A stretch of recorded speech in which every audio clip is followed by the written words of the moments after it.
Domenica 28 gennaio, San Tommaso d'Aquino.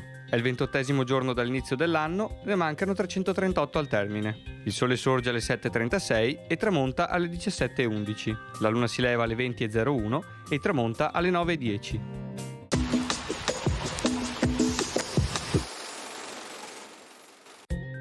Matteo Zane, eletto patriarca di Venezia, succede a Lorenzo Piruli, deceduto il giorno 26 dello stesso mese.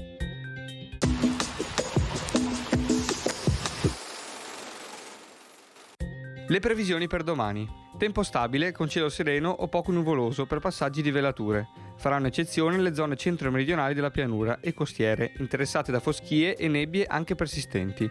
Possibili riduzioni della visibilità anche nel fondovalle prealpino, nelle ore più fredde.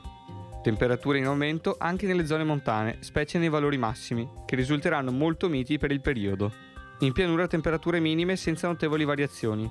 Massime in lieve calo nelle zone interessate da nebbie persistenti, altrove stazionarie.